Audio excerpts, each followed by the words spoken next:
எங்கள் அப்பா வந்தவுடனே 3 வருஷம் கழிச்சு வந்தார். வந்துட்டு அவரே தனியாக வண்டி எடுத்துகிட்டு போயிட்டு வாடா வண்டி ஓடுறேன், எங்கே போகிறீங்க, தோட்டத்துக்கு போகிறேன்றான்.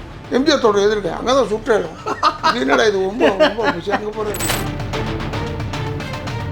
எங்கள் அப்பா எங்களை விட்டுட்டு போகும்போது வீடு வசதியோடு விட்டுட்டு போயிட்டார். அங்கேயே சோம்பேறி ஆயிட்டுமா, இனிமேல் ஒரு வீடு வாங்குறதுக்கு உங்களுக்கு திமிரு தன்னம்பிக்கை வச்சுட்டு போயிருக்காங்க. அதெல்லாம் ஜாஸ்தி ஆகிடுச்சுல. வாழ்க வளம். டேய் போடா போடா கீழே போடா. தம்பி வரிசையில் வாருங்கள். இப்போ கூட சொல்கிறேன், மிஸ்கின் செஞ்ச தப்பு என்னென்னா, முன்னாடி எங்கேயாவது 2 இடத்துல என் பொண்ணு நான் சிகரெட் பிடிக்கிறத நிறுத்தியிருக்கணும், தண்ணி அடிக்கிறத நிறுத்தியிருக்கணும், தூக்கி போட்டிருக்கணும். அப்போ இது ஒர்க் அவுட் ஆகணும்.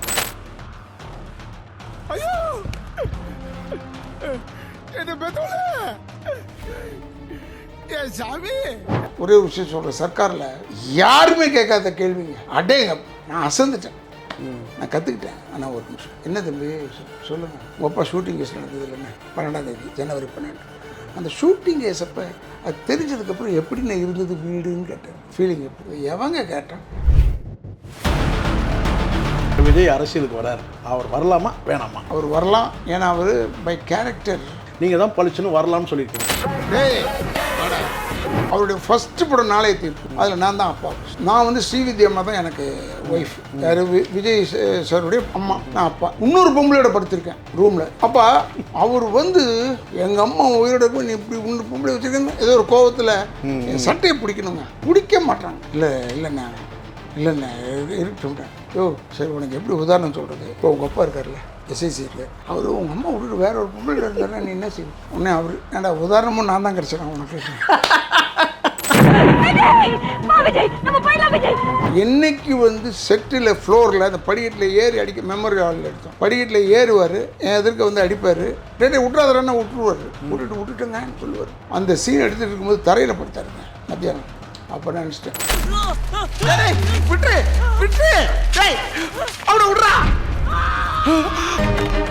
பொதுவாக இப்போ என்ன சொல்கிறாங்கன்னா, விஜய் அவர் வந்து அரசியலில் வந்து அவர் நிற்க முடியாது, ஸ்டாண்ட் பண்ண முடியாது, அப்படி இப்படிலாம் நெகட்டிவாகவே சொல்கிறாங்க. புரட்சி தலைவரை சொல்லாத வார்த்தையா? அவரை கேரளைட்னே சொல்லிட்டோம். நான் இப்போ திமுகவில் தான் இருந்தேன், அவரை இன்னும் நிறைய கிண்டல் பண்ணோம். நீங்கள் வந்து படம் இயக்கியிருக்கீங்க, படம் இயக்கணுன்ற ஆர்வம் இருக்கு இல்லைங்க? இயக்கணுன்ற ஆர்வம் இருக்குது. அப்போல்லாம் என்ன சொல்லுவோன்னா, நீங்கள் டைரக்டர் ஆக வேண்டியதானே? இல்லைடா கொலகாரன் ஆகிடுவேன், கேஸ் கேஸ் ஆகிடுச்சுன்னா போகக்கூடாது. என்ன காத்து வீரா, யார் வரா எவர் வரான்னு தெரியாத உனக்கு? தேனை இப்போ சிக்னல் வழியாக போகும்போது ராதாரவிடா டான்னு தான் சொல்லுவான். நடிகனை இப்போ அண்ணன் என்னெல்லாம் சொல்ல மாட்டான். அப்படி மனசுக்குள்ள எனக்கு நிம்மதி, கோபமே வராது. வாடா அடையாளம் தெரியுது, நம்ம படத்தில் இருக்கலாம். எப்போ வந்து உங்களை எங்கேயோ பார்த்து அப்போவே சினிமா விட்டு ஓடிடணும். இப்போ என்ன இந்த பேட்டி பார்த்துட்டு எத்தனை பேர் திட்ட போகிறான்னு தெரியல. திட்டினா கூட என்னதை பார்த்துருக்கானா இல்லையா?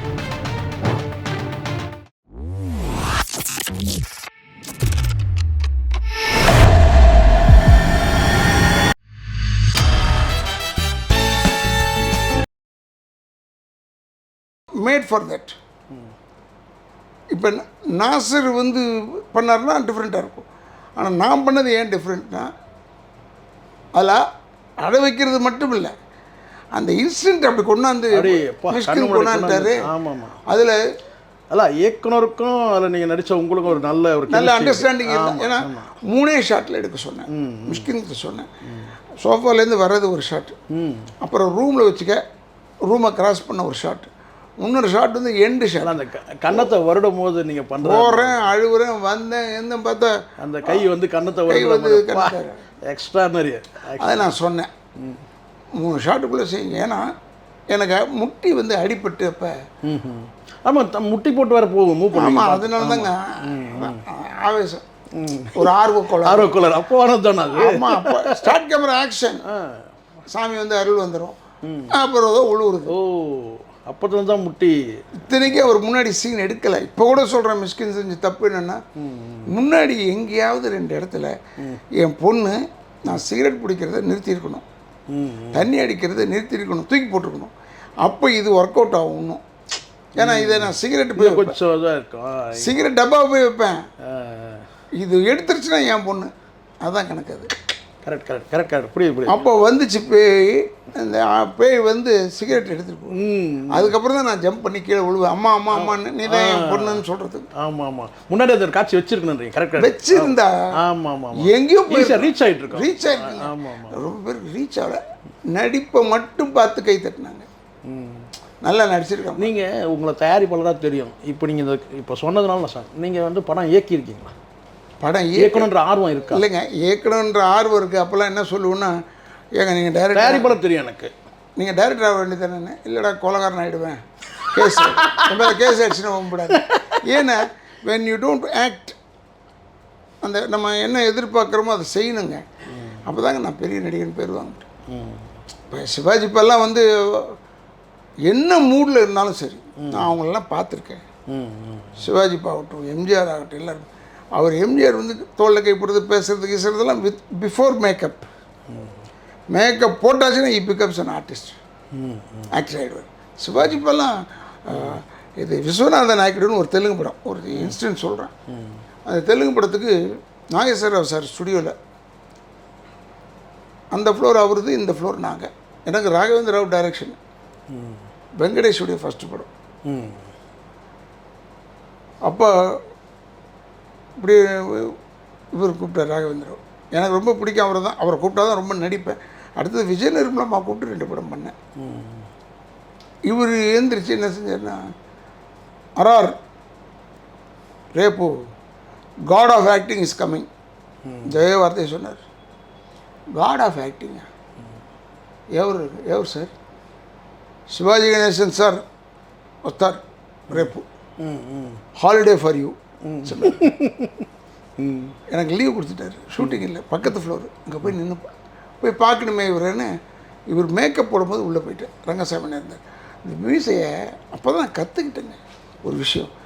ஒட்டுறது நான்லாம் இப்படி இப்படி கம்மி இப்படி ஊற்றிட்டு ஒட்டிடுவேன். அந்த மனுஷன் பெரிய ப்ரஷ்ஷை வச்சு நடக்கிறேன்ல, பட்டை ப்ரஷ்ஷை வச்சுருக்காரு, வச்சுட்டு உள்ள இப்படி தேய்க்கிறாருங்க. ரொம்ப நேரம் தேய்ச்சி வெள்ளையாயிடுச்சு அந்த இடம். விஜயனோட சொல்லிட்டு அப்படி வச்சார். வச்சு ஒரு கிருப்பு கொடுத்தாரு. அப்புறம் உள்ள செஞ்சார் வாய எல்லாம் ஓகே அப்படி பார்க்குறாரு. இதெல்லாம் பார்த்துக்கிட்டே இருந்தேன். வாடா அண்ணமோன நீனடா இங்கே கேட்டார். இல்லைப்பா அண்ணன் உங்கள் ஷூட்டிங் அதை பார்க்குறது இங்கேயே ஒன்றியடா, இதே வார்த்தை சொன்னார். நான் போய் அவர் மேலே கோவம் வராது, குழந்த மாதிரி அவர். ஏந்திரிச்ச உடனே அந்த மேலே போடுற இந்த ஷாலை போடுறாரு, கையில் போட்டார். அது நடராஜன் இவங்கெல்லாம் இருந்தாங்க, குட்டசாமிநாதன் எல்லோரும் இருந்தாங்க. அப்படி கையில் வாங்கிட்டு அப்படி நடந்து போகிறாரு. ஒரு ராஜா நடந்தால் எப்படி இருக்கும்? அப்படியே ஃப்ளோர் டு ஃப்ளோர் போகிறாரு, அதுக்கு போய் இப்படி நடக்கிறாரு. அவர் அப்படியே இறங்கிடுதுங்க. அந்த அருள் வந்து இறங்கி. விஸ்வநாத நாயக்கடுவா நடித்தது கிருஷ்ணா சார்.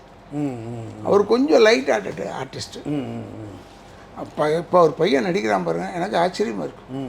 என்ன பண்ணுறாங்க இந்த பையன்? அவர் பேர் என்ன? அது மகேஷ் பாபுவா? மகேஷ் பாபு. ஐயோ ஐயோ ஐயோ, பயங்கரமான நடிகன் தான். அந்த கேரக்டருக்கு அவ்வளோதாங்க நடிக்கணும்னு சொல்கிறோம். அப்போ இவர் வந்து அப்படி வந்து நின்றுக்கிட்டு, இவருக்கு ஜோடி வந்து எஸ் வரலட்சுமிமா பாடகியில். அவங்களாம் ராஜ்பிரசனம் வந்துடல, ஞாபகம் இல்லை, யாரோ ஒருத்தர். அப்போ இவர் வர்றார் மேலேருந்து. இருந்தாலும் இப்படி அப்போ நடந்தார். இந்த நடையே டிஃப்ரெண்ட் ஆகிடுச்சு. நான் பார்த்த சிவாஜி கணேசன் இல்லை, அந்த அருள் வரணுங்க நமக்கு. காரில் போகும்போது இந்த தேனப்பட்ட சிக்னல் வழியாக போகும்போது ராதாரவிடா டான்னு தான் சொல்லுவான். நடிகை இப்போ அண்ணன் அண்ணெல்லாம் சொல்ல மாட்டான். அது அந்த புரட்சி தலைவர் நடிகர் தலைவர் காலத்தோடு ஓடிடுச்சு. இப்போல்லாம் வந்து ராதாரவிடான்னு சொல்கிறான். அப்போ மனசுக்குள்ள எனக்கு நிம்மதி, கோபமே வராது. வாடா அடையாளம் தெரியுது, நமக்கு படத்தில் இருக்கலாம். எப்போ வந்து உங்களை எங்கேயோ பார்த்து அப்போவே சினிமா விட்டு ஓடிடணும். பெஸ்ட்டுவே போயிடணும். அடையாளம் தெரியணும். அப்போ அடையாளம் தெரியுதுக்குன்னா அவன் மனசில் பதிகிற அளவுக்கு ஏதோ ஒன்று பண்ணியிருப்பேன் படத்தில், இல்லைன்னா வராது. கண்டிப்பாக இப்படி பார்ப்பாங்க. இப்போ ஒரு 40 ஆண்டு காலம் சினிமா, 50வது வருஷம். இப்போ இந்த 50 வருஷத்தில் நீங்கள் தமிழ் சினிமாவில் நீங்கள் சம்பாதிச்சதுன்னா பணமா புகழா அல்லது அதையும் கடந்ததுன்றது இருக்கட்டுங்க. ஆனால் புகழ் தாங்க ஜாஸ்தி பணத்தை விட. ஏன்னா நாங்கள் வந்து புகழ் சம்பாதிக்கும் போது மனிதர்களையும் சம்பாதிச்சிடும். எங்கள் அப்பா என்னை எங்களை விட்டுட்டு போகும்போது வீடு வசதியோடு விட்டுட்டு போயிட்டார். அங்கேயே சோம்பேறிட்டுமா. இனிமேல் ஒரு வீடு வாங்குறதுக்கு உங்களுக்கு திமிரு தன்னம்பிக்கை வச்சுட்டு போயிருக்காங்க. அதெல்லாம் ஜாஸ்தி ஆகிடுச்சுல. இனிமேல் யாரும் என்னை கூப்பிட வேணாம், நான் போய் நடிக்க வேணாம்னு நினைக்கிறத. ஏன்னா அவங்க எல்லாருமே சேர்த்து வச்சிட்டாரு. அதுக்கப்புறம் என்னென்னா எங்கள் அம்மா என் கூட இருந்து பின்பலமாக இருந்தவங்க. அவங்க இருக்கிற வரைக்கும் நான் போயிட்டு வரமான்னு டெய்லி காலையில் சொல்லிட்டு போவேன். போயிட்டு வரேன்னு சொல்லன்னு வச்சுங்க, ஏன்டா எங்கேயும் வெளியே போலியாடான்னு கேட்பாங்க. இல்லைம்மா யூனியனுக்கு போகிறேன், சங்கத்துக்கு போகிறேன்னு சொல்லுவேன், ஷூட்டிங் போகிறேன்னு சொல்லுவேன். அந்த உத்வேகம் இருந்தது பாருங்க. இப்போவும் இருக்கு. கூப்பிட்டா போய் நடிக்க போகிறோம், அவ்வளோதானே. இப்போ உங்களுக்கே சொல்லியா, விஜய் பற்றி கேட்டாங்க ஒரு கேள்வி அப்படின்னு சொன்னால் அவர் கூப்பிட்டா நான் போவேன். ஏன்னா அப்போது அந்த வாயை லாக் பண்ணிடணும். அதுக்கப்புறம் அவங்கள திங்க் பண்ண விடக்கூடாது. கண்டிப்பாக. விஜய் நீங்கள் சொன்னதுனால ஒரு கேள்வி கேட்குறேன். இப்போ விஜய் அரசியலுக்கு வராரு, அவர் வரலாமா வேணாமா? உங்களுடைய அறிவுரை என்ன? இல்லை என்னுடைய அறிவுரை சொல்கிறதுக்கு உங்கள் உரிமை இருக்குது. என்னுடைய அறிவுரை என்னென்னா, நடிகர் நீங்கள், அவர் வரலாம். ஏன்னா அவர் பை கேரக்டர் நீங்கள் தான் பழிச்சுன்னு வரலாம்னு சொல்லியிருக்கீங்க. நான் பார்த்து பிறந்த பிள்ளைங்க. அது எஸ்ஏஎஸ்சி சாருடைய பையன். அவருடைய ஃபஸ்ட்டு படம் நான் நடித்தேன். அண்ணனா காதலுக்கு மரியாதை நடித்தேன். அதுக்கப்புறம் அவருடைய ஃபஸ்ட்டு படம் நாளைய தீர்ப்பு, அதில் நான் தான் அப்பா ஃபஸ்ட்டு. நீங்கள் வேணாலும் அவர் மறந்துருக்கலாம், இல்லை ஞாபகம் இருக்கலாம். அவரை கூப்பிட்டு, நான் வந்து ஸ்ரீவித்யா அம்மா தான் எனக்கு ஒய்ஃப். யார்? விஜய் சாருடைய அப்பா, அம்மா, நான் அப்பா. இன்னொரு பொம்பளையோட படுத்திருக்கேன் நான் ரூமில். அப்போ அவர் வந்து வேண்டாம், எங்கள் அம்மா உயிரோட இருக்கும், நீ இப்படி இன்னொரு பொம்பளை வச்சுருக்கேன்னு ஏதோ ஒரு கோபத்தில் என் சட்டையை பிடிக்கணுங்க. பிடிக்க மாட்டாங்க. இல்லைண்ணா இருக்கட்டும். யோ சரி, உனக்கு எப்படி உதாரணம் சொல்கிறது? ஷீலாமா, நடிகை ஷீலா வீட்டில் எடுக்கிறோம் இந்த சீனு. இப்போ உங்கள் அப்பா இருக்கார்ல, எஸ்ஐசி இருக்கார். அவர் உங்கள் அம்மா விட்டுட்டு வேற ஒரு பொம்பளை இருந்தாருன்னா நீ என்ன செய்வோம்? உடனே அவர், ஏன்டா உதாரணமும் நான் தான் கிடச்சிடேன் உனக்கு. நான் அந்த தம்பிக்கு சொல்லணுமேன்றதுக்காக சொன்னேன், இதை தான் சொன்னேன். But he did a very good job. அதுலேருந்து அவர் இம்ப்ரூவ். நீங்கள் கேட்டிங்கன்னா என்ன, காதலுக்கு மரியாதை, அப்புறம் இன்னொரு படம் காதல் என்றும் ஏதோ ஒரு படம். இப்போ அடுத்தது வந்து சர்க்கார். இதை நான் நடிக்கும் போது என்ன கேட்டாங்க, சர்க்காரில் நீங்கள் அவர்கிட்ட என்ன மாறுதல் பார்த்தீங்க? As become very great actor. ஏன்னா என்னைக்கு வந்து செட்டில் ஃப்ளோரில் அந்த படிக்கட்டில் ஏறி அடிக்க, மெமரி ஹாலில் எடுத்தோம், படிக்கட்டில் ஏறுவார், என் எதிர்க்க வந்து அடிப்பார், டேட்டை விட்டுறாதரன்னா விட்டுருவார், விட்டுட்டுங்கன்னு சொல்லுவார். அந்த சீன் எடுத்துகிட்டு இருக்கும்போது தரையில் படுத்தாருங்க மத்தியானம். அப்போ நான் நினச்சிட்டேன். இல்லை, பொதுவாக இப்போ என்ன சொல்கிறாங்கன்னா, விஜய் அவர் வந்து அரசியலில் வந்து அவர் நிற்க முடியாது, ஸ்டாண்ட் பண்ண முடியாது, அப்படி இப்படிலாம் நெகட்டிவாகவே சொல்கிறாங்க. இப்படி தாங்க பரவாயில்ல. ஆனால் உங்களுடைய பார்வையில் வந்து அவருக்கு அந்த கான்ஃபிடன்ஸ், அதுக்கான புரட்சி தலைவரை சொல்லாத வார்த்தையா? அவரை கேர்லைட்னே சொல்லிட்டோம். நான் இப்போ திமுகவில் தான் இருந்தேன். கேர்லைட்னு சொன்னோம். அவரை இன்னும் நிறைய கிண்டல் பண்ணுவோம். நான் கிண்டல் பண்ணுறதெல்லாம் பார்த்தீங்கன்னா அசந்துருவீங்க. அழகாக கிண்டல் பண்ணுவேன். அப்போ என்னென்னமோ பண்ணோம். அசைக்க முடியாத தலைவன் ஆகிட்டானே 10 வருஷம். வின் பண்ணதுக்கப்புறம் தானே தலைவர் சொல்கிறோம். அதுக்காக சொல்கிறோம். ஆனானப்பட்ட எங்கள் தலைவருக்கு கலைஞர் வந்து என்னென்னமோ டக்கரடிச்சு பார்த்தாரு. முடியல 10 வருஷம். ஒரு ஆட்சி கையில் இருக்கிற ஆட்சியை டிசால்வ் பண்ணிவிட்டு திரும்பி வந்த ஒரே ஆள் அவர் தான் நாங்கள் சரித்திரத்தில். அதனால் அது ஒரு கஷ்டமான ஒரு இடம். வந்துடுவார்னு நினைக்கிறேன். எனக்கு வந்தார்னா வந்துடுவார். என்னென்னா, இப்போது சினிமாவில் மிகப்பெரிய வர்த்தகம் இருக்குது அவரை நம்பி, விஜயை நம்பி. அதெல்லாம் வந்து இப்போ முன்னாடி வந்திருக்காங்கன்னா கொஞ்சம் சீனியரான பிறகு கொஞ்சம் வாய்ப்புகள் கொஞ்சம் குறையும் போது வந்தாங்கன்னு வச்சுக்கோங்களேன். யாரையும் குறைச்சி நம்ம மதிப்பிடல. ஆனால் பெரிய ஒரு சினிமாவில் ஒரு மாஸ் வேல்யூ இருக்கும்போது அதை விட்டுட்டு அப்படியே நான் வந்து விட்டுட்டு வரேன்டார். நான் மறுபடியும் நான் ஒரே ஒரு வார்த்தை சொல்கிறேன். நீங்கள் சொன்னதுக்காக சொல்கிறேன். யாருமே ஃபேட் அவுட் ஆகணுன்னு உள்ளே வரல. எல்லாருமே இருந்தாங்க பீக்கில். எல்லாமே நல்லா இருக்கும்போது தான் இருந்தாங்க. சிவாஜி அப்பா வந்து எப்பயுமே அவர் வந்து பொலிட்டிஷியன், காங்கிரஸில் இருப்பார். எங்கள் அப்பா எப்பவுமே திராவிட கழகம், அதுலேருந்து வெளியே வரலையே. இத்தனைக்கு நாசமாக போனது அதனால தான்றது வச்சுங்க, அது வேறு. ஆனால் அவர் கொஞ்சம் வெளியே வந்திருந்தாருன்னா எல்லாரோடையும் ஒட்டி பேசியிருந்தாருன்னு நான் நல்லா இருந்திருக்குன்னு வச்சுப்போம். அவங்கவுங்க கொள்கையில் போய் நம்ம போய் இன்டர்ஃபியர் ஆகக்கூடாது. அவங்களுக்கு ஏதோ ஒரு தாட்டு. ஆனால் பாலிடிக்ஸில் இருந்துக்கிட்டே தான் வந்தாங்க. நீங்கள் சொல்கிறது யாரை சொல்கிறீங்கன்னா நம்ம விஜய்மா மாதிரி சொல்கிறீங்க. எல்லாம் அப்படி இல்லை, கொஞ்சம் மார்க்கெட் குறையும் போது வந்தாங்க. இவர் ஃபுல் மாஸ் வேல்யூ இல்லைங்க. இல்லை, அவங்க மாஸ் வேல்யூவோடு தாங்க இருந்தாங்க. இல்லைன்னா அவர் ஜெயிச்சிருக்க முடியாதுங்க 10 வருஷம். இத்தனைக்கு அவர் ரசிகர் மன்றத்தை பூரா பாலிடிக்ஸில் கொண்டு வந்தார். அது ஏன்னா அவர் மேலே இந்த ஒரு நம்பிக்கைங்க. அவர் படங்கள் எடுக்கலைங்க, பாடங்கள் எடுத்தார். நம்ம சிவாஜி பாவாவது கதையோடு எடுப்பார், ஃபேமிலி. எம்ஜிஆர் ஐயா வந்து இதை பற்றியே கவலை இல்லை.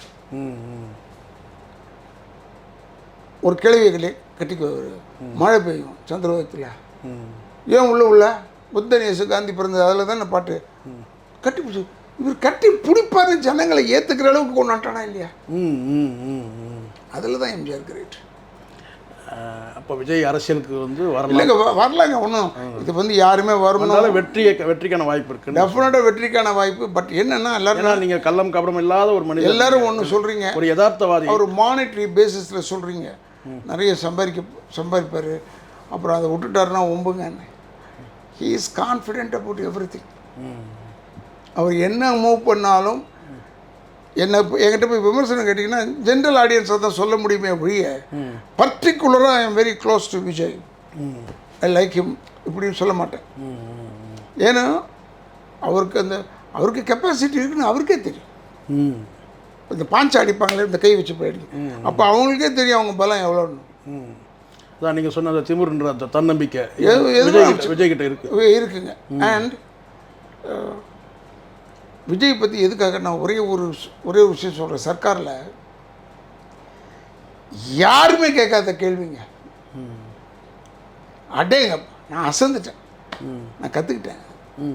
அவர் ஆனால் ஒரு நிமிஷம், என்ன தம்பி சொல்லுங்கள். இல்லைண்ணே, உங்கள் அப்பா ஷூட்டிங் கேஸ் நடந்தது இல்லைண்ணே, 12ஆம் தேதி ஜனவரி 12.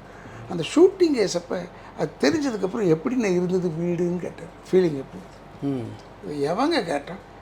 யாருமே கேட்கலங்க, விஜய் மட்டும்தான் கேட்டார். அப்போ நான் சொன்னேன், அதெல்லாம் எங்கள் அம்மா பார்த்துக்குது, அதனால் எங்களுக்கு அந்த பிரச்சனையே தெரியல. அது ஒரு பிரச்சனையே தெரியல. ஒரு இன்னொன்று என்னென்னா, புரட்சி தலைவர் எங்கள் அப்பா ஜெயிலில் உள்ளே என்னென்னமோ பண்ணியிருக்கலாங்க, அதெல்லாம் வேறங்க. எங்கள் அப்பாவுக்கு விஷம் கொடுத்தாங்க சாவறதுக்கு, சாப்பாட்டில் விஷம் வச்சாங்க சாவறதுக்கு. எங்கள் அப்பாவுக்கு பிரச்சனையாக பண்ணாங்க, அதை பற்றிலாம் கவலையே இல்லைங்க. ஆனால் வெளியே வந்ததுக்கப்புறம் அது மாதிரி ஒரு இன்சிடென்ட் நடந்ததாகவே தெரியல இல்லையா? இந்த இடத்த யாருமே நடக்காத மாதிரி இப்போ தான் இதெல்லாம் வந்துருச்சுன்றதுனால எம்ஜிஆர் ஏன் சுட்டாத்தியமா டே மொத்தம் இருந்ததே 3 பேர் உள்ள.